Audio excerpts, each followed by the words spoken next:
L'univers serait apparu il y a environ 14 milliards d'années, lors d'un événement connu sous le nom de Big Bang. Depuis ce moment, il semble qu'il n'ait cessé de s'étendre. Mais si cela est vrai, n'aurait-il pas commencé en un point précis? Cela ne supposerait-il pas aussi l'existence d'un centre quelque part? Les scientifiques affirment pourtant qu'il n'y a aucun centre à l'univers. De même, l'expansion n'a pas de centre particulier. Elle est homogène partout. Penser au Big Bang comme à une explosion classique est une erreur. Contrairement à ce que l'on pourrait croire, l'univers ne s'étend pas à partir d'un point central, mais de façon uniforme en tout lieu. En 1929, Edwin Hubble a mesuré la vitesse des galaxies à différentes distances de la Terre. Il a découvert que plus une galaxie est éloignée, plus elle s'éloigne rapidement. Cela signifie-t-il que nous sommes le centre de cet univers en expansion? Très peu probable. Ces observations montrent simplement que l'expansion se produit à un rythme constant partout. Où que vous soyez, vous aurez l'impression d'être au centre de cette expansion universelle. Quant au Big Bang, si vous observiez une explosion classique au ralenti, vous verriez la matière s'éloigner d'un point central, le plus chaud immédiatement après l'explosion. Une coquille sphérique de matière se développerait ensuite, poursuivant son expansion jusqu'à ce que la gravité l'arrête. Cependant, le Big Bang était tout à fait différent. Il ne s'agissait pas d'une explosion dense l'espace, mais d'une explosion de l'espace lui-même. Selon la théorie la plus répandue, il n'y avait ni espace ni temps avant cet événement. Le Big Bang était donc d'une nature totalement différente, sans point central. Si nous avions pu l'observer, nous n'aurions vu ni bord en expansion, ni vide au-delà. La seule chose que nous puissions actuellement percevoir est une faible lueur de fond, vestige des gaz chauds présents dans l'univers primitif. Ce phénomène est appelé rayonnement de fond cosmique, et il est uniforme dans toutes les directions. Cela ne peut signifier qu'une chose. Ce n'est pas la matière qui se déplace à partir d'un point donné, mais bien l'espace lui-même qui s'étend de manière homogène. Cela dit, l'idée que l'univers s'étend de façon uniforme dans toutes les directions n'écarte pas la possibilité qu'il puisse exister, quelque part, une région plus dense et plus chaude, que l'on pourrait désigner comme le centre de l'univers. Cependant, d'après nos observations, aucun signe d'un tel point précis n'a été détecté. La théorie selon laquelle l'univers devrait être uniforme est appelée le principe cosmologique. Elle a émergé en 1933. Avant cela, certains scientifiques pensaient que l'univers se limitait à notre propre galaxie. Si tel avait été le cas, il aurait été légitime de considérer le centre de la Voie lactée comme étant celui de l'univers. Cependant, en 1924, Hubble mit fin à cette hypothèse. Il démontra qu'il existait d'autres galaxies en dehors de la nôtre. Néanmoins, notre perception de l'univers reste contrainte par la vitesse de la lumière et le temps limité depuis le Big Bang. Bien que la portion observable de l'univers soit extrêmement vaste, elle demeure probablement minuscule par rapport à l'univers dans son ensemble, qui pourrait être infini. L'univers pourrait revêtir de multiples formes, avec ou sans un centre identifiable. Et si un centre devait exister au-delà de la zone observable, ce point, ou cette région de l'espace, pourrait n'être qu'un parmi d'autres. Cela pourrait rappeler la manière dont le centre de notre galaxie était jadis considéré comme le centre de l'univers. Le centre de la Voie lactée est une scène où se donne la réplique un rayonnement intense, une forte gravité et de nombreux mystères. Un endroit où les forces de la nature sont poussées à leurs limites. Mais que se passerait-il si notre propre planète se retrouvait dans ce théâtre cosmique? Que se produirait-il si la Terre parvenait d'une manière ou d'une autre à y survivre? Commençons ce voyage au cœur de notre galaxie pour le découvrir. Imagine ceci. Tu flottes dans l'espace entouré de milliards et de milliards d'étoiles. Soudain, tu aperçois au loin une masse brillante et tourbillonnante de gaz et de poussière. Il s'agit, mon ami, de la Voie lactée, autrement dit, notre maison dans les vastes étendues de l'univers. On estime que la Voie lactée contient plus de 100 milliards d'étoiles et qu'elle s'étend sur environ 100 000 années-lumière. En d'autres termes, si on voyageait à la vitesse de la lumière, il faudrait 100 000 ans pour la traverser d'un bout à l'autre. Cela représente quelques milliers de milliards de kilomètres. Et il ne s'agit pas seulement d'un ensemble statique d'étoiles et de gaz, mais d'un système dynamique en constante évolution. En fait, la Voie lactée se déplace actuellement dans l'espace à une vitesse d'environ 2,1 millions de kilomètres à l'heure. L'un des aspects les plus fascinants de notre galaxie est sa forme. La Voie lactée est une galaxie spirale, ce qui signifie qu'elle ressemble à un disque avec un bulbe central et des bras spiraux. Les bras spiraux sont les zones où naissent les nouvelles étoiles. C'est là que se concentrent le plus d'étoiles, de gaz et de poussière, et que se trouve le système solaire. Notre système est comme une minuscule tache dans la grande tapisserie cosmique de la Voie lactée. Il se trouve à environ 26 000 années-lumière du centre de la galaxie, une distance plutôt importante, n'est-ce pas? Le système solaire se déplace également dans la Voie lactée en orbite autour du centre de la galaxie. Il lui faut approximativement 230 millions d'années pour effectuer une orbite complète autour de la galaxie. Imagine un peu. Depuis l'époque des dinosaures, nous n'avons parcouru qu'un quart de ce chemin. La position du système solaire dans la galaxie a de nombreuses répercussions sur notre vie. Par exemple, la quantité de radiation et de rayons cosmiques à laquelle nous sommes exposés, et même la probabilité d'impact d'astéroïdes, etc.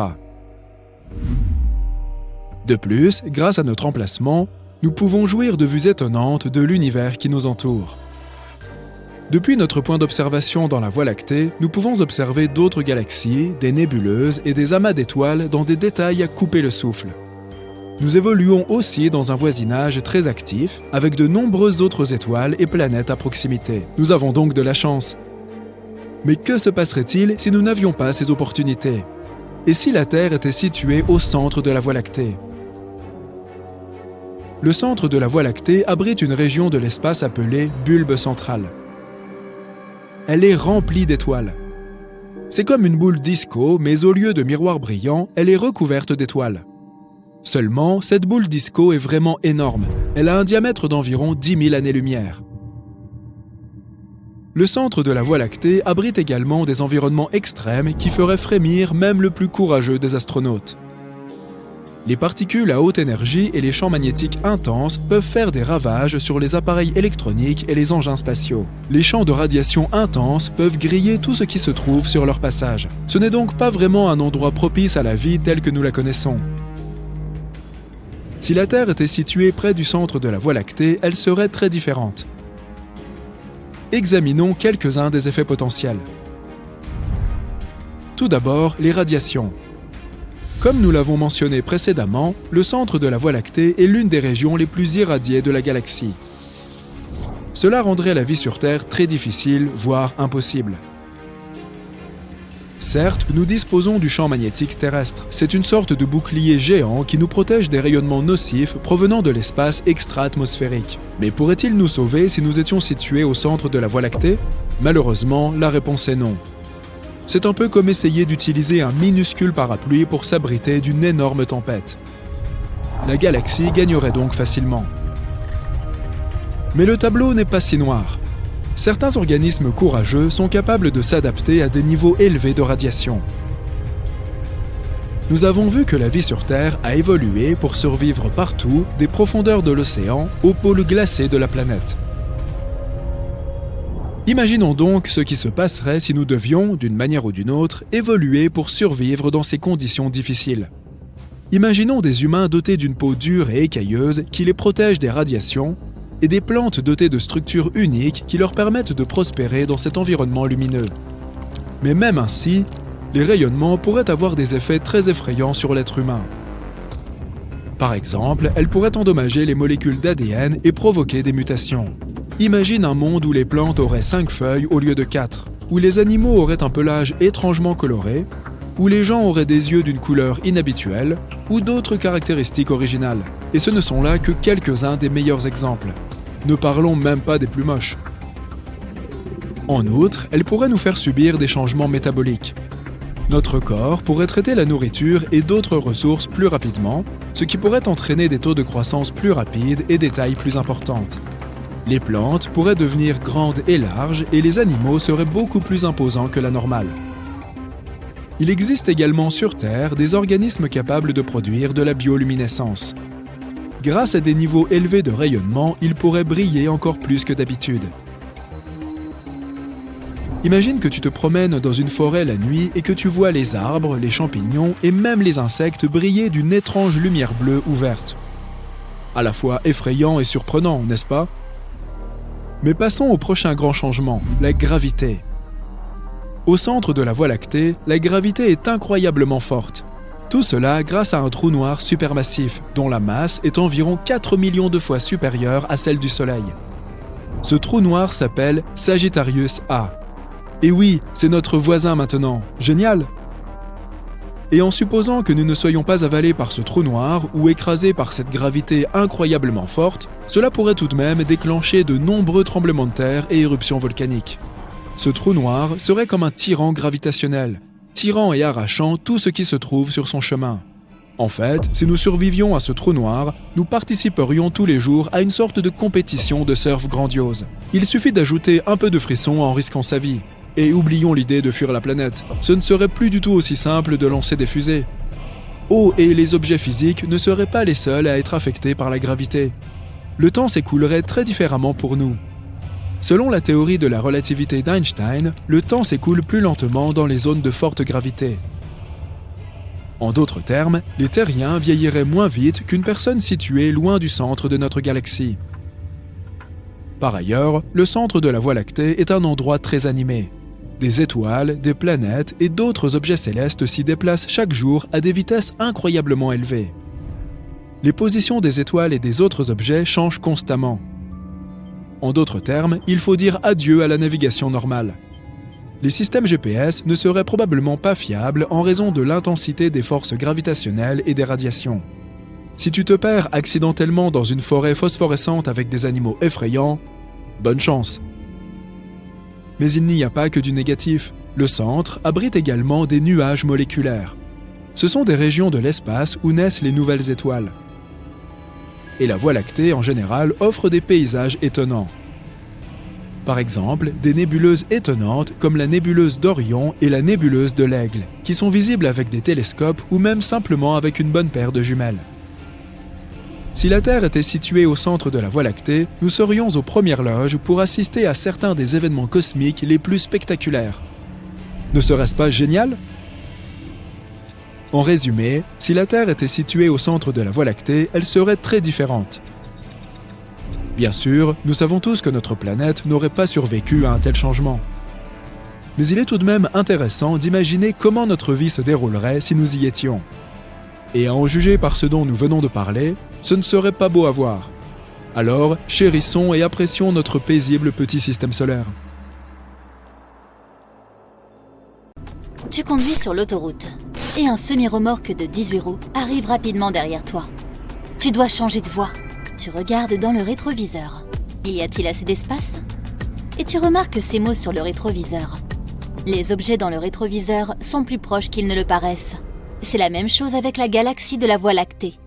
Une autre galaxie se dirige vers nous, et comme le semi-remorque, elle est plus proche qu'elle n'y paraît. La galaxie d'Andromède, qui était baptisée à l'origine M31 par Charles Messier dans son catalogue des 110 objets flous en 1774, est désormais officiellement appelée NGC 122.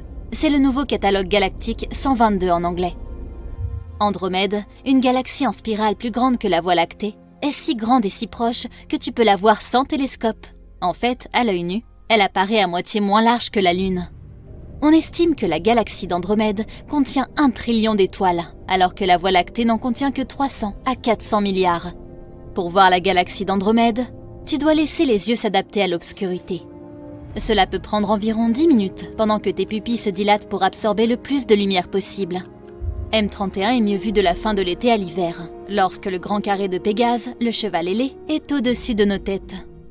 Trace une ligne à travers le grand carré en diagonale vers le haut à partir de l'étoile du coin inférieur. Puis, va un peu plus loin que le carré. La voilà! Mais tu ne pourras toujours pas voir sa taille réelle, à moins que tu ne la regardes du coin de l'œil. Si tu la fixes droit dans les yeux, la galaxie aura tendance à s'effacer. Tu dois utiliser ta vision périphérique pour apprécier la taille de la galaxie d'Andromède. La vision périphérique, ou vision détournée, te permet de voir la lumière de façon plus sensible la nuit, mais sans couleur. Les marins utilisent la vision détournée depuis des siècles pour voir les lumières faibles sur l'océan ou sur la Terre. Aristote a utilisé la vision détournée pour observer l'amas d'étoiles M41 dans Canis Major, comme il l'a décrit dans son livre Meteorologica. Sur une photo prise au télescope, la galaxie d'Andromède semble 6 fois plus large que la Lune, car à l'œil nu, nous ne voyons que le centre lumineux de la galaxie. Une photographie télescopique montre à quel point les bras spiraux de M31 sont vraiment massifs. et cette galaxie massive se dirige vers nous. Nous sommes face à une future collision massive de galaxies aux proportions vraiment galactiques. Quand cela arrivera, l'humanité devra peut-être aller habiter dans une autre galaxie. Nous irons peut-être dans la galaxie du Moulinet, située dans l'astérisme de la Grande Casserole. Comment savons-nous que la galaxie d'Andromède se déplace vers nous? Grâce à un outil appelé spectroscope. Après l'appareil photo, le spectroscope est l'accessoire le plus important d'un télescope. Sauf pour l'œil humain. Nos yeux ne voient que la lumière. Tu ne vois pas réellement ce gros cheval dans ton œil. Tu ne perçois que la lumière réfléchie par le cheval dans tes yeux. C'est la même chose avec l'espace. Nous ne voyons que la lumière qui en provient. Donc, si nous voulons comprendre l'espace, nous devrons comprendre la lumière.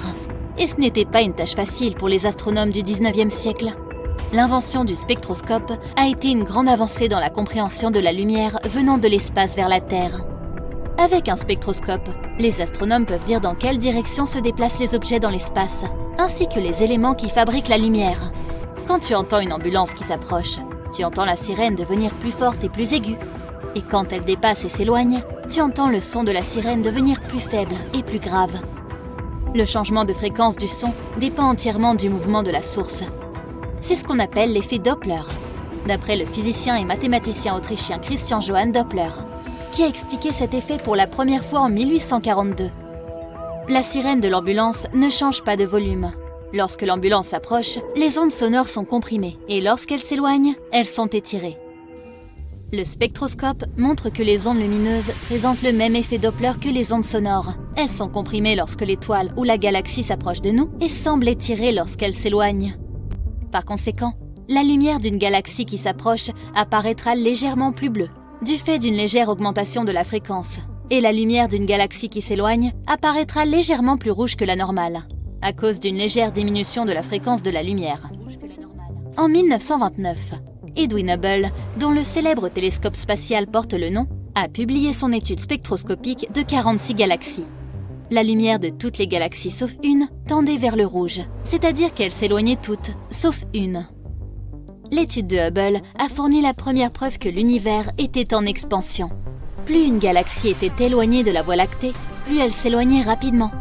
C'était aussi la première preuve que l'univers a commencé par un Big Bang. La seule galaxie dont la lumière était décalée vers le bleu, se déplaçant vers la Voie lactée, était M31.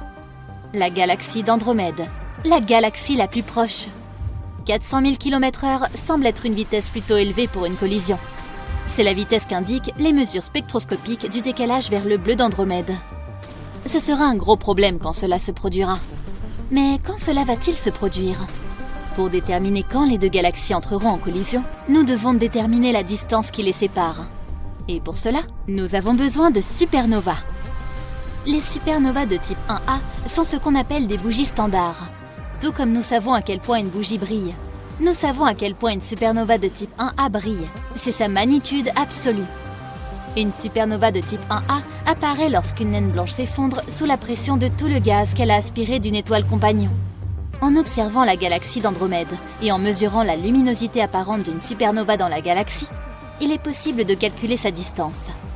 Comme l'intensité de la lumière diminue inversement au carré de sa distance, ce que l'on appelle la loi des carrés inversés, il suffit de comparer la luminosité apparente d'une supernova dans la galaxie d'Andromède à sa luminosité absolue pour obtenir une distance approximative de 2,5 millions d'années-lumière. Voilà!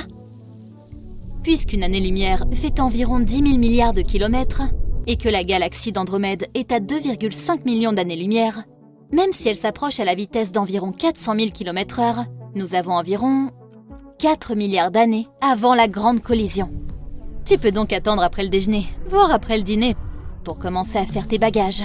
Pour l'anecdote, si nous voyons la galaxie d'Andromède telle qu'elle était il y a 2,5 millions d'années, et qu'elle s'est déplacée vers la Voie lactée pendant tout ce temps, quelle taille aurait-elle maintenant dans le ciel? Aussi grande que le semi-remorque dans ton rétroviseur. Mais avons-nous vraiment 4 milliards d'années avant que les galaxies ne se percutent? Il y a plusieurs autres facteurs à prendre en compte.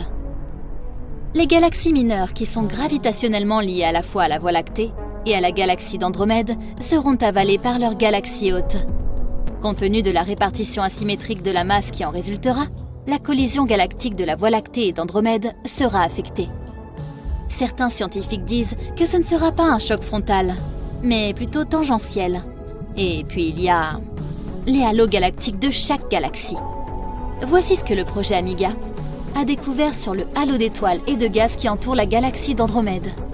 À l'aide du télescope spatial Hubble, les chercheurs ont pu observer comment la lumière de quasars lointains et brillants était absorbée par le gaz, principalement invisible autour de la galaxie d'Andromède. Regarde les résultats. Tu remarques M31 au centre?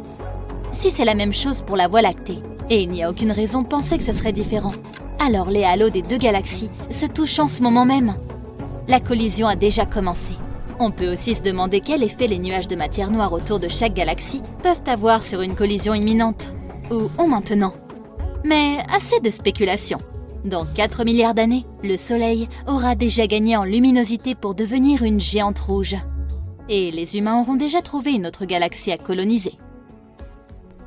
Que diriez-vous d'aller loin, très loin dans le passé, avant que l'homme n'existe, avant que l'infâme astéroïde ne frappe la Terre, anéantissant les 3/4 des espèces vivantes de la planète, avant même que le Soleil ne s'allume ou que les galaxies n'apparaissent dans l'obscurité du cosmos. Ainsi, avant même que la lumière ne commence à briller, il y a eu le Big Bang. Il s'est produit il y a 13,8 milliards d'années. Mais qu'y avait-il avant? Certains scientifiques y sont persuadés qu'il n'y a pas eu d'avant. Le temps a commencé à s'écouler dès que le Big Bang a eu lieu. Il est peu probable que nous découvrions un jour ce qu'était la réalité avant cela. Si tant est qu'il y en ait eu une. Cela dépasse l'entendement humain. Mais certains ne sont pas d'accord.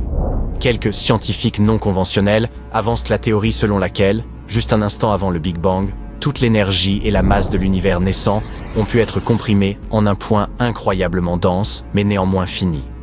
Imaginons ce point comme la graine d'un nouvel univers. Et cette graine, un morceau de matériau essentiel, comprimé et caché dans une coquille protectrice, n'a pu être créé qu'à l'intérieur d'un trou noir. Les trous noirs tournent sur eux-mêmes à une vitesse incroyable, probablement proche de celle de la lumière. Une telle rotation peut donner à notre graine, étroitement comprimée, une énorme torsion. Cette graine n'est donc pas seulement minuscule et extra lourde, elle est aussi compacte et tordue, ce qui signifie qu'elle peut soudainement éclater avec un grand boom. Supposons que vous additionniez l'énergie et la masse de toutes les particules que contient l'univers visible. Ensuite, vous essayez de trouver la réponse à la question suivante. Quelle pourrait être la taille de l'horizon des événements d'un trou noir de même masse? L'horizon des événements est le point de non-retour d'un trou noir. Une fois cette ligne invisible franchie, il n'y a plus de retour possible, même pour la lumière. Mais revenons à notre question. Il est surprenant de constater que la taille d'un tel horizon des événements serait très proche de celle de l'horizon actuel de l'univers observable. Il y a aussi cette idée devenue célèbre grâce à Stephen Hawking. Selon lui, chaque fois qu'un trou noir apparaît dans notre univers, il donne potentiellement naissance à un bébé univers. Mais vous ne pourriez visiter cet univers qu'en franchissant l'horizon des événements et en plongeant à l'intérieur du trou noir. Et comme vous le savez, une fois passé une certaine limite, vous ne pouvez plus revenir. En d'autres termes, nous vivons peut-être dans un bébé univers. Mais si quelqu'un nous observe de l'extérieur, notre monde n'est pour cet observateur qu'un trou noir ordinaire. En bref, il pourrait y avoir un univers mère, très ancien qui aurait forgé une graine à l'intérieur d'un trou noir.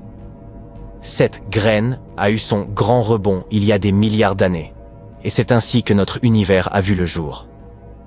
Mais même si, depuis lors, il n'a cessé de croître et de s'étendre, il se pourrait que nous soyons toujours cachés derrière l'horizon des événements de notre trou noir d'origine. Il y a aussi une autre idée. Selon la théorie des cordes, il existe une multitude d'univers. Imaginez notre univers comme une bulle de savon. Cette bulle ne cesse de s'étendre et nous vivons à sa surface. La théorie des cordes affirme que notre bulle n'est pas unique. Il pourrait y avoir d'autres bulles. Et toutes ces bulles se déplacent, se heurtent, germent ou bourgeonnent. Bref, vivent leur vie. Si nous suivons cette théorie, nous pourrions supposer que les trous noirs sont des portes à sens unique entre les univers. Si vous tombez accidentellement dans le trou noir de notre galaxie, la Voie lactée, vous vous retrouverez dans un autre univers. Ou plutôt pas vous, mais ce qu'il resterait de vous après votre passage dans cet entonnoir complètement fou. Ce deuxième univers ne serait pas situé à l'intérieur d'une autre. Il existerait séparément. Et le trou noir ne serait qu'un lien entre les deux univers. comme deux peupliers se partageant une même racine. Quelle que soit la vérité, le danger est toujours là, tapi dans l'ombre. Et si le trou noir dans lequel nous vivons décidait de s'effondrer? Et si notre monde n'était qu'une bulle parmi des milliers de milliards d'autres bulles? Que se passerait-il si elle éclatait? L'univers est un endroit vaste, mystérieux et en constante évolution. Mais tout comme nous avons des photos de nous quand nous étions bébés, les scientifiques ont également une photo de bébé de l'univers. Ils ont pu remonter 14 milliards d'années dans le passé. Comment est-ce possible? Eh bien, découvrons-le. Imaginez gagner les Oscars de la science pour une image montrant l'univers tout entier à ses débuts. Des scientifiques ont réalisé cet incroyable exploit grâce à la sonde Wilkinson Microwave Anisotropy de la NASA. Pour saisir cette image, on a construit un satellite ultra sophistiqué avant de l'envoyer dans l'espace pour recueillir une quantité faramineuse de données sur l'univers. Cette image s'est avérée être un véritable trésor cosmique. Elle a aidé à résoudre certaines des plus grandes questions de l'univers et a également révélé de nouveaux mystères. Ces données ont confirmé notre modèle standard de cosmologie et nous ont appris que notre univers avait environ 13,7 milliards d'années. De plus, elles ont montré que les éléments de notre tableau périodique ne constituaient qu'une infime partie de la composition de l'univers. En toute honnêteté, ce n'est pas vraiment une photo au sens traditionnel du terme. Évidemment, nous ne pouvons pas photographier ce qui s'est passé il y a si longtemps. L'image dont nous parlons est ce que l'on appelle le fond diffus cosmologique, ou FDC. Le FDC s'apparente à une faible lumière qui emplit tout l'univers dans toutes les directions. De tels indices peuvent nous aider à comprendre comment l'univers a évolué pour devenir ce qu'il est aujourd'hui. Le FDC est une lueur observable depuis n'importe où. Lorsque vous regardez au travers d'un télescope ordinaire, l'espace entre les étoiles et les galaxies semble plutôt obscur. Mais avec un télescope radio sophistiqué, nous pouvons détecter que cet espace vide et sombre scintille d'une lueur diffuse et uniforme. Elle est tout autour de nous et ne provient d'aucune étoile ou galaxie. Le fond diffus cosmologique est le plus intense dans la partie micro-ondes du spectre radio. Il s'agit d'une merveille gelée, prodigieusement froide, à environ moins 270 degrés. Brrr, c'est plus froid que tous les hivers que vous ayez connus. Cette ancienne lumière s'est formée environ 380 000 ans après le Big Bang, lequel s'est produit il y a environ 14 milliards d'années. Nous regardons donc vraiment très loin dans le temps. À ses débuts, l'univers ressemblait à un épais brouillard de plasma surchauffé, atteignant presque 280 millions de degrés Celsius. Il faisait si chaud que les atomes ne pouvaient même pas encore exister. Seuls des électrons et des protons libres rebondissaient dans tous les sens.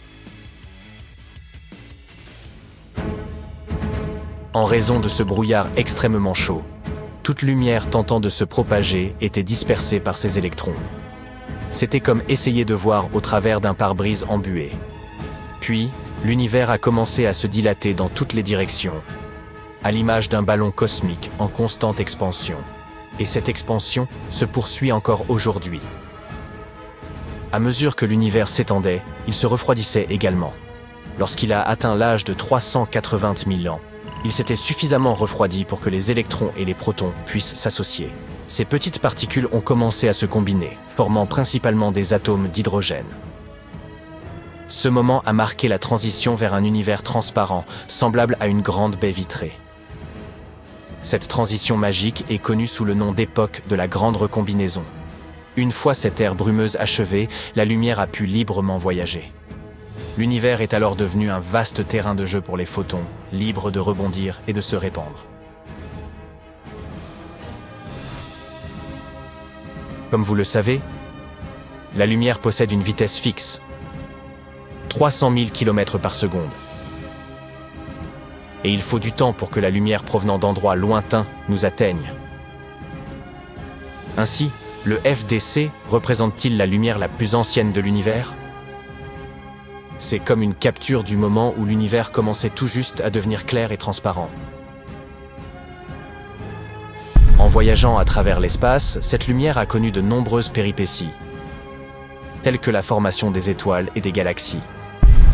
En chemin, elle a perdu de l'énergie et s'est transformée en micro-ondes, invisibles à nos yeux, mais détectables au moyen d'instruments spéciaux. Par ailleurs, certains éléments perturbateurs peuvent altérer les données, comme les amas galactiques, par exemple. Ce sont de grands groupes de galaxies qui se rassemblent dans l'espace.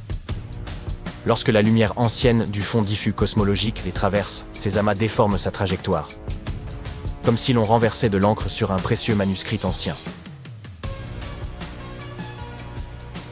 Les scientifiques doivent donc inventer de nouvelles techniques et utiliser des ordinateurs de pointe pour voir à travers ce désordre et décoder correctement les informations. Pour toutes ces raisons, le FDC n'est pas parfaitement uniforme. Il présente des motifs et de petites irrégularités. Ces schémas uniques s'ils sont comparables à l'empreinte digitale de l'univers.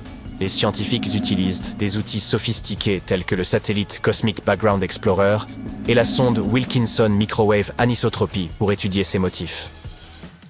Le premier, qui est notre caméra cosmique, a produit la première carte du ciel en micro-ondes entre 1989 et 1993.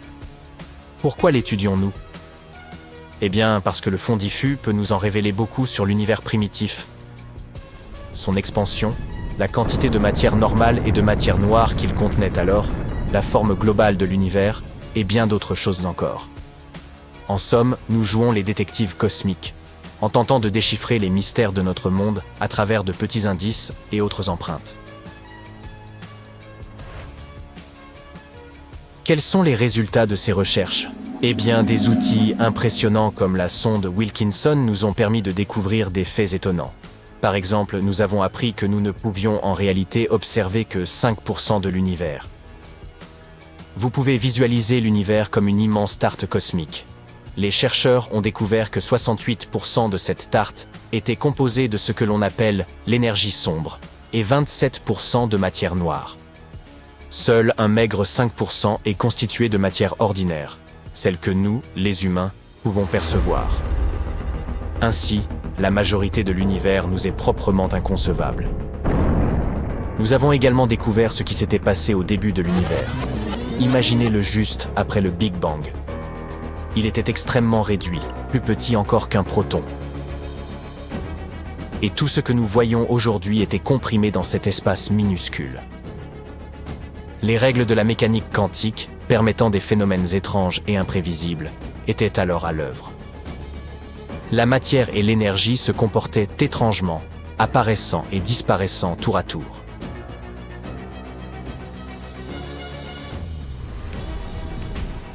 Puis, l'inflation cosmique s'est produite, et l'univers s'est soudain dilaté comme du pop-corn à l'échelle cosmique. Il est devenu un quadrillion de fois plus vaste, générant des vagues de chaos gravitationnel. Certaines de ces ondes gravitationnelles ont empli l'univers naissant, laissant des empreintes uniques dans la lumière du fond diffus. Et tout cela a été découvert grâce aux images du FDC. La NASA prévoit de poursuivre ses recherches sur les photos de bébés de l'univers, au moyen d'un observatoire innovant baptisé Piper, dont l'anagramme signifie « explorateur de polarisation de l'inflation primordiale ». Imaginez Piper comme un ballon spatial destiné à s'élever haut dans le ciel depuis Fort Sumner, au Nouveau-Mexique. Il est équipé de 2 puissants télescopes, placés dans un conteneur de la taille d'un jacuzzi rempli d'hélium liquide. Cet hélium est extrêmement froid, soit environ moins 270 degrés Celsius. Mais Piper est conçu pour tirer parti de ce froid, car il est extrêmement sensible. Sa mission? Explorer les premiers instants de l'univers, dès sa première photo de bébé. Lorsqu'il se trouvera en orbite, Piper examinera le fond diffus cosmologique avec une précision minutieuse à la recherche des motifs cachés qui renferment les secrets de l'évolution de l'univers. Il scrutera ainsi jusqu'à 85% du ciel. Le lancement de Piper est prévu pour la fin septembre. Vous pourrez même suivre en direct le palpitant gonflage du ballon sur le site web de la Columbia Scientific Balloon Facility. Ce sera sans doute une aventure extraordinaire.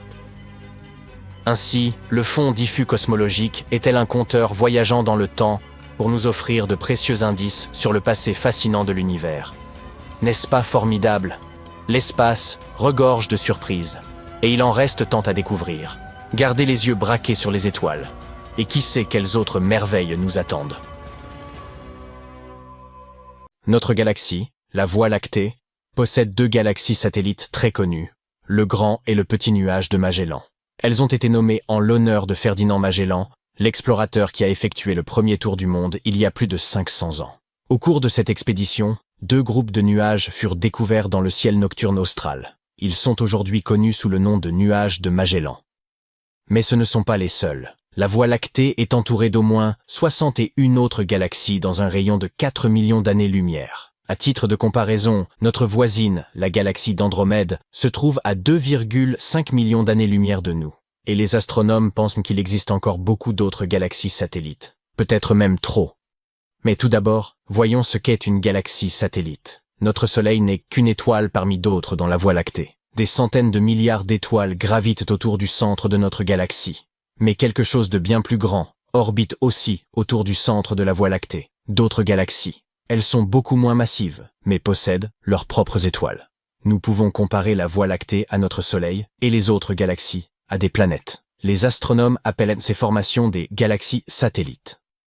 La plus grande galaxie satellite de la Voie lactée est le Grand nuage de Magellan. Il est situé à environ 163 000 années-lumière de la Voie lactée et fait environ 1/100 de la taille de celle-ci. Contrairement à la Voie lactée, le Grand nuage de Magellan ne présente pas une forme spiralée. Selon une théorie, cela serait dû au fait que la Voie lactée et d'autres galaxies le tirent et le déforment. En termes de distance, 2 candidates peuvent se disputer le titre de galaxie satellite la plus proche. L'une d'entre elles est si petite que les scientifiques la considèrent comme une galaxie naine. L'autre est si proche qu'on ne sait toujours pas s'il s'agit d'une galaxie naine distincte ou d'une partie de notre propre galaxie. La galaxie satellite sur laquelle tout le monde s'accorde est la galaxie naine sphéroïdale du Sagittaire. Elle se trouve à environ 50 000 années-lumière du centre de la Voie lactée. Mais il existe un amas d'étoiles encore plus proche. Certains experts l'appellent la galaxie naine de Canis Major. Elle contiendrait environ 1 milliard d'étoiles et serait située si près du bord de la Voie lactée qu'elle serait en fait plus proche de notre système solaire que du centre de la galaxie. Certains astronomes ne pensent pas que Canis Major soit une galaxie à part entière. Ils pensent qu'il s'agit simplement d'une zone dense d'étoiles lointaines qui fait toujours partie de la Voie lactée. Quoi qu'il en soit, ce groupe d'étoiles a été autrefois attiré vers la Voie lactée par l'immense gravité de notre galaxie. C'est ainsi que la plupart des galaxies satellites de la région sont susceptibles de finir. Un jour, elles pourraient toutes se fondre dans une galaxie encore plus grande, la nôtre. Mais revenons à l'hypothèse selon laquelle la Voie lactée compte trop de galaxies satellites. Une équipe d'astronomes est partie à la recherche de ces objets à l'aide du télescope Subaru. Jusqu'à présent, ils n'ont encore exploré que 3% du ciel. Et pourtant, ils ont trouvé 9 galaxies satellites qui n'avaient jamais été découvertes auparavant. C'est bien plus que ce qu'ils s'attendaient à trouver. Il est intéressant de noter que la plupart des galaxies satellites en orbite autour de la Voie lactée sont des nouvelles venues. Oui, même les grands et petits nuages de Magellan. Ces travaux récents visent à améliorer notre compréhension de notre coin de l'univers grâce à une première exploration détaillée de nos galaxies naines voisines. Cependant, l'étude a également un autre objectif, comprendre la distribution de la matière noire. Selon la théorie actuelle, la masse de notre galaxie se compose de 2 parties. La matière visible, comme les étoiles et les planètes, et quelque chose d'invisible, l'hypothétique matière noire. Nous ne pouvons pas la voir directement, mais nous pouvons ressentir son influence gravitationnelle à travers une certaine répartition de la masse dans les galaxies. Curieusement, la simulation de la dynamique de la galaxie et de cette matière noire prédit la présence de centaines de galaxies satellites dans les environs de la Voie lactée. Jusqu'à récemment, nous n'en connaissions que quelques-unes, et nous étions confrontés à une contradiction connue sous le nom de problème du satellite manquant. Espérons que ces nouvelles recherches permettront de résoudre ce problème. Les chercheurs admettent que, jusqu'à présent, leurs travaux se sont fondés sur des statistiques réduites. Plusieurs hypothèses ont également été formulées sur la base d'une distribution particulière des galaxies satellites. Des études complémentaires sur les étoiles des galaxies satellites et une imagerie à haute résolution sont absolument nécessaires pour aller plus loin. Une sphère de Dyson constitue un concept théorique d'envergure. Une structure colossale entourant une étoile, composée de plateformes orbitales disposées en formation compacte. Ce projet est envisagé comme une solution ultime, tant pour répondre aux besoins énergétiques que pour offrir un espace habitable. Une telle réalisation permettrait d'exploiter chaque rayon et toute la chaleur émise par l'étoile, tout en créant une immense surface de vie. La première personne à théoriser une construction aussi étrange fut le physicien théoricien américano-britannique Freeman Dyson. Selon lui, une civilisation extraterrestre intelligente pourrait envisager de construire cette sphère après avoir colonisé certaines lunes et planètes dans son voisinage stellaire local. Avec la croissance de leur population, ces extraterrestres auraient besoin de plus en plus d'énergie pour soutenir leur mode de vie. Dyson a estimé qu'en supposant une croissance démographique d'1% par an, cette civilisation verrait ses besoins en espace et en énergie multipliés par 1000 milliards en seulement 3 millénaires. Si son système solaire abritait un objet céleste de la taille de Jupiter, il lui serait possible de le démanteler pour en disperser la masse sous forme d'une coquille sphérique. En érigeant une structure à une distance équivalente au double de celle séparant la Terre du Soleil, la quantité de matériaux disponibles permettrait de créer une multitude de plateformes orbitales. Chacune de ces plateformes pourrait mesurer entre 6 et 10 pieds d'épaisseur, offrant ainsi à cette civilisation la possibilité de s'établir sur les faces orientées vers l'étoile. Une coque de cette épaisseur serait suffisamment solide pour être habitable et intégrer tout l'équipement nécessaire pour capter l'énergie solaire sans risquer de se rapprocher de l'étoile. Cependant, après avoir absorbé toute cette énergie solaire, la sphère devrait la réémettre pour éviter une accumulation qui la ferait inévitablement fondre. Ainsi, une étoile enveloppée dans une sphère de Dyson apparaîtrait assombrie, voire totalement occultée, selon la densité des plateformes orbitales. En même temps, elle émettrait un rayonnement inhabituellement intense dans les longueurs d'onde infrarouges, invisibles à l'œil nu. En raison de l'émission de rayonnement infrarouge, les sphères de Dyson sont classées parmi les technosignatures, des indices d'activité que les astronomes peuvent exploiter pour détecter des formes de vie intelligentes dans l'univers. Certains chercheurs terrestres possèdent des cartes infrarouges du ciel nocturne qu'ils scrutent dans l'espoir d'identifier de pareilles structures. Cependant, jusqu'à ce jour, aucune sphère de Dyson n'a été découverte. Toutefois, une étude a proposé plusieurs candidates pouvant être des sphères de Dyson. Les auteurs de cette recherche ont traité d'énormes quantités de données en utilisant un pipeline spécifique pour combiner et analyser les informations. L'un des critères essentiels de cette recherche est la détection d'un excès de rayonnement infrarouge, tout en veillant à distinguer ce rayonnement de celui émis par des objets naturels. Après avoir effectué un filtrage complexe de millions d'objets, les chercheurs ont donc identifié 7 candidates potentielles, mais une analyse plus approfondie est nécessaire pour en confirmer la nature. Les scientifiques prévoient d'utiliser la spectroscopie optique, qui pourrait offrir des informations supplémentaires sur ces objets et leurs origines. Cependant, ils soulignent que ces candidates pourraient être également expliquées par d'autres phénomènes, comme des disques de débris ou des disques protoplanétaires autour de jeunes étoiles. Seules des recherches supplémentaires permettront de déterminer si ces objets sont vraiment des traces d'autres civilisations parmi les systèmes stellaires. Pour le moment, la question demeure sans réponse. Il est intéressant de noter que les sphères de Dyson ont souvent été abordées dans la science-fiction.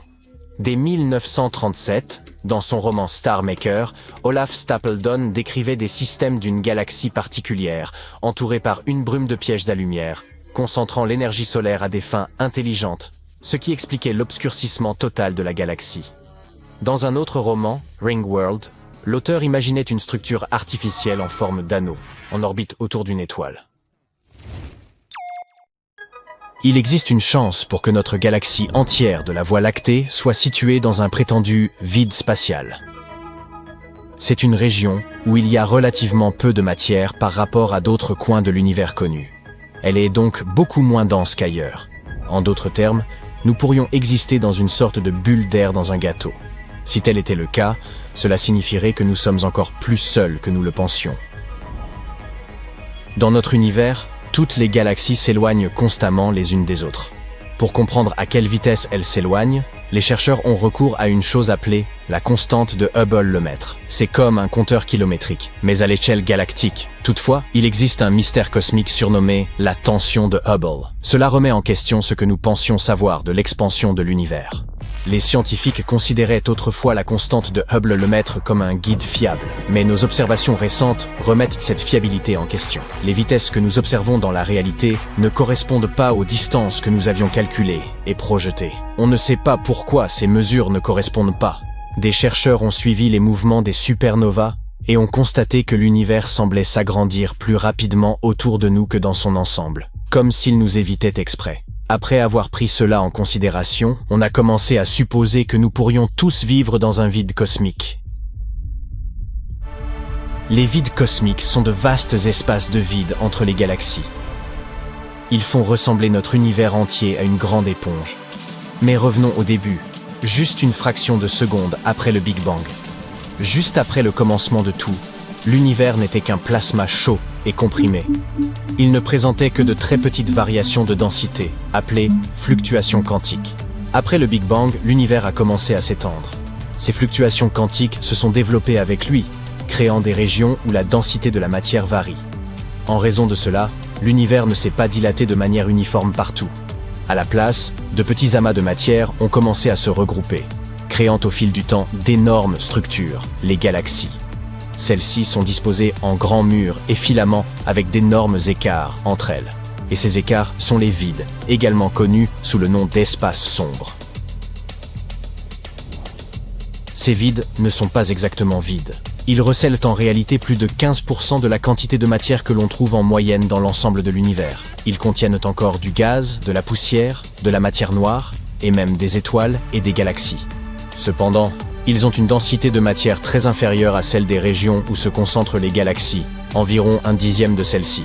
C'est pourquoi nous les considérons comme pratiquement vides. En général, leur diamètre varie de 30 à 300 millions d'années-lumière.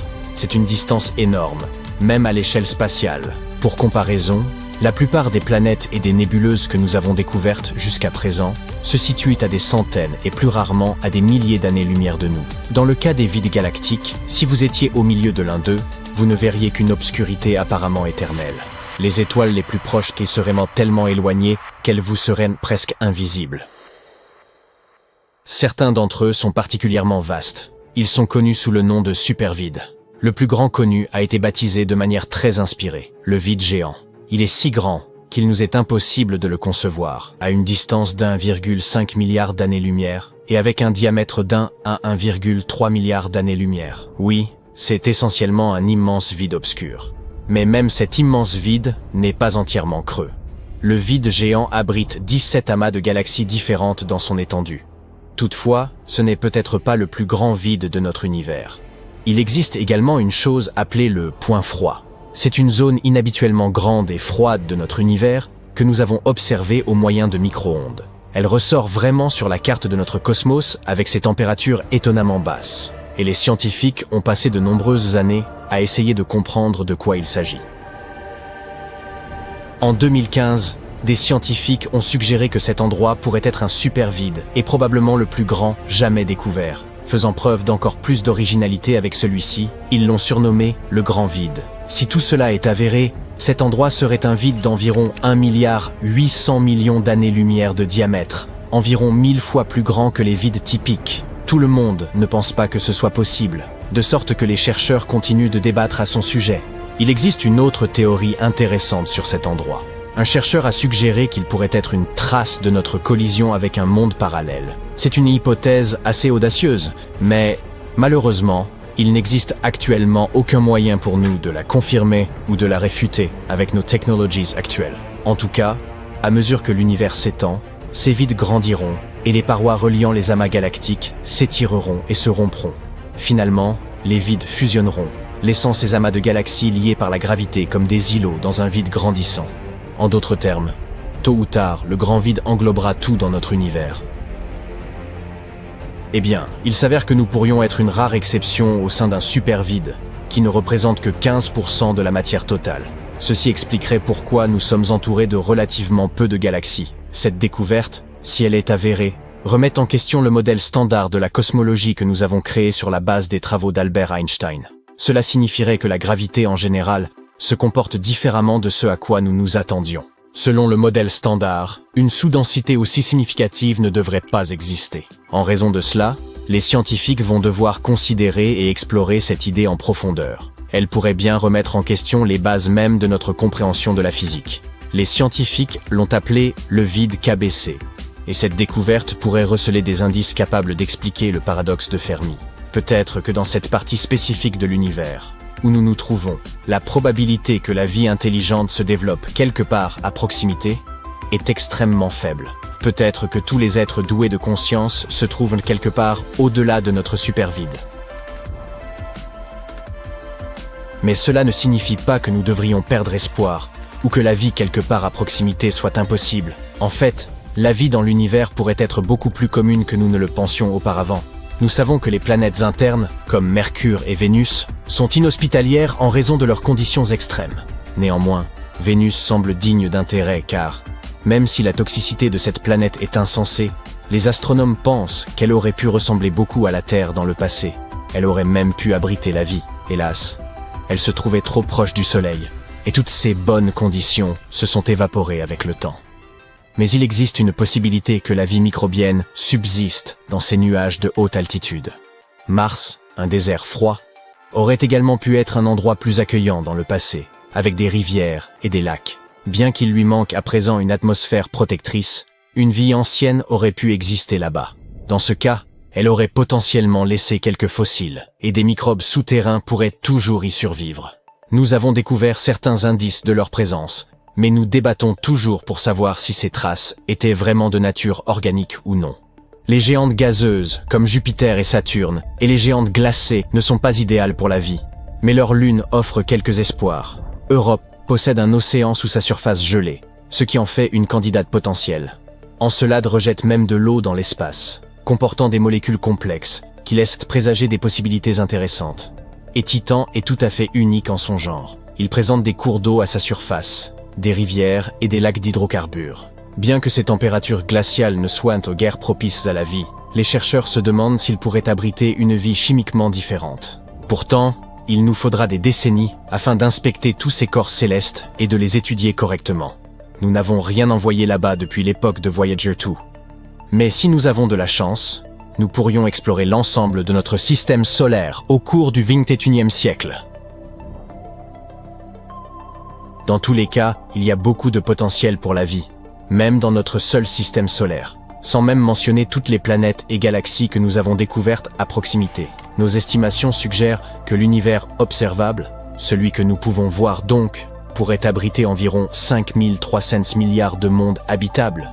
L'une des candidates les plus probables jusqu'à présent est Kepler 180 6F. C'est une planète potentiellement semblable à la Terre, seulement 10% plus grande que celle-ci. Elle orbite autour d'une naine rouge, qui est une étoile un peu plus sombre, plus froide, mais avec une plus grande longévité que notre Soleil. Et elle ne se trouve qu'à environ 490 années-lumière, ce qui peut sembler beaucoup, mais souvenez-vous des distances que nous avons évoquées avec les supervides. Alors, même si nous nous trouvons vraiment dans un supervide, nous avons encore la chance d'avoir de nombreuses galaxies et planètes autour de nous. Et si un jour nous trouvons un moyen de voyager à travers l'univers, quitter le vide KBC sera probablement à notre portée. Il existe actuellement une chose mystérieuse dans l'espace. Une tâche insolite que les scientifiques essaient en vain d'expliquer depuis plus de 15 ans. Plusieurs théories ont été élaborées à ce sujet. L'une d'elles affirme qu'il pourrait s'agir d'une marque laissée par une collision avec un univers parallèle. Est-ce vrai? Voyons ce qu'il en est. Regardez cette carte. C'est la carte de notre univers. Enfin, pas vraiment. Il s'agit en réalité de la carte du fond diffus cosmologique, également appelée simplement rayonnement fossile. Il y a plusieurs milliards d'années, il y eut un Big Bang, grande explosion. Ce dernier fut si puissant qu'il créa notre univers tout entier. Bien entendu, un tel événement ne pouvait pas se produire sans avoir de répercussions. Et il s'avère que ses conséquences sont littéralement partout. Le Big Bang a donc laissé derrière lui un rayonnement électromagnétique, que nous connaissons sous le nom de rayonnement fossile. Nous ne le voyons pas, et pourtant, il est littéralement là, sous notre nez. dans notre vie quotidienne. Et si vous aviez des super-pouvoirs, vous verriez que tout ce qui vous entoure brille de cette faible lumière. Ce rayonnement est très important. Si nous n'avions jamais trouvé le rayonnement fossile, nous n'aurions jamais découvert le Big Bang. Avant cette découverte, les scientifiques pensaient que l'univers avait toujours existé. Il n'y avait pas de commencement et il n'y aurait pas de fin. Cela nous semble aujourd'hui assez ridicule, mais il y a moins d'un siècle, les gens en étaient absolument sûrs. Stephen Hawking a été l'un des premiers scientifiques à deviner que l'univers avait bel et bien un commencement. Ce type était tellement cool qu'il s'en est rendu compte alors qu'il n'était encore qu'un étudiant, alors qu'il travaillait sur sa thèse de doctorat. Malheureusement, il n'avait aucune preuve à l'époque. S'il y a eu une telle explosion il y a des milliards d'années, alors où sont les traces? Où en est la preuve? S'esclavent alors ceux qui croient à la théorie de l'éther stationnaire. Mais pas de panique, cette preuve est vite arrivée. En 1965, les astronomes Arno Penzias et Robert Wilson découvrirent le rayonnement fossile. Ce fut la première preuve grandiose du Big Bang. Il s'est avéré que le rayonnement était partout, mais invisible à nos yeux. D'ailleurs, au début, Penzias et Wilson eux-mêmes l'avaient confondu avec le bruit d'une grande ville, ou avec des pigeons, ou quelque chose de ce genre. Pour leur découverte, qui bouleversa par la suite le monde de la science, ils reçurent le prix Nobel. Les gens découvrirent donc qu'ils étaient entourés de rayonnements électromagnétiques. Ils ont ensuite commencé à collecter des données à ce sujet et ont accumulé de plus en plus d'informations au fil des ans, jusqu'à ce qu'ils réalisent cette carte. Il s'agit d'une carte des températures du rayonnement fossile. En la créant, les scientifiques ont découvert quelque chose d'inhabituel. Jetons-y un coup d'œil. Elle ressemble à un vaste ensemble d'endroits chauds et froids. Mais en réalité, notre univers est assez uniforme. Toutes les températures sur cette carte sont proches de moins 270,5 degrés Celsius, avec très peu de différence entre elles. Ces fluctuations de température entre les différents points de la carte s'avèrent de faible amplitude, et chaque petit point s'étend en fait sur des millions d'années-lumière. Notre monde est donc plutôt calme et stable, sauf sur un point, le cold spot, qui signifie « point froid » en français. C'est ce point, juste ici. Les astronomes l'ont découvert pour la première fois en 2004. À première vue, il n'y a rien d'inhabituel. Il s'agit simplement d'une région où la température est inférieure à la moyenne de quelques microkelvins. Mais n'oubliez pas qu'il ne s'agit pas d'une petite zone, il s'agit d'une gigantesque région froide. Elle fait littéralement des millions d'années-lumière.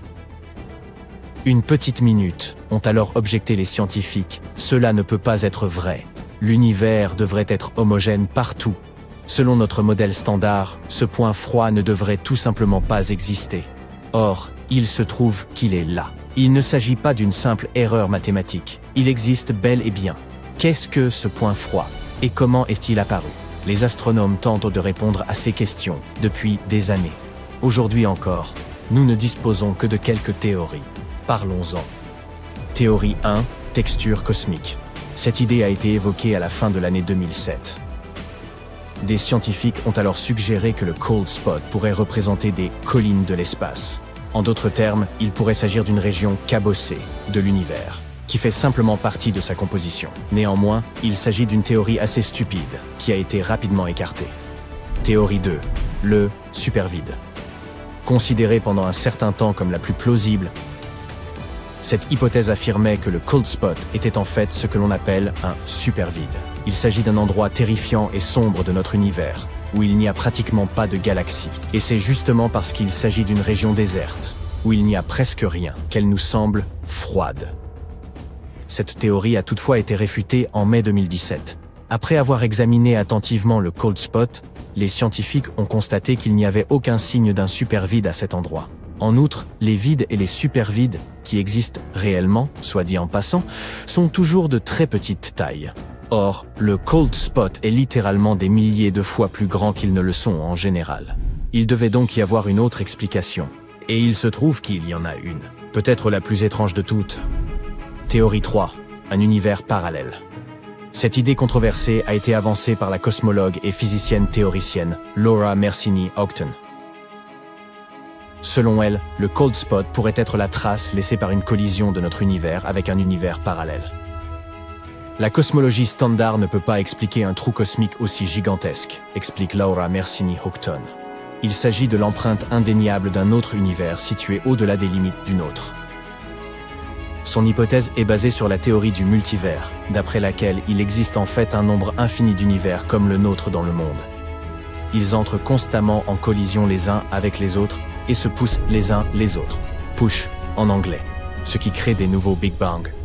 Peut-être le cold spot est-il une espèce d'échymose résultant d'une telle collision? En mécanique quantique, ce genre de théorie délirante est assez courant, mais pour la physique standard et la compréhension du monde, c'est un véritable bouleversement. Bien sûr, nous avons besoin de preuves solides. L'équipe de Mersini-Houghton a commencé à y travailler. Le professeur Tom Shanks, du Centre d'astronomie extragalactique de l'Université de Durham, participe également à ces recherches.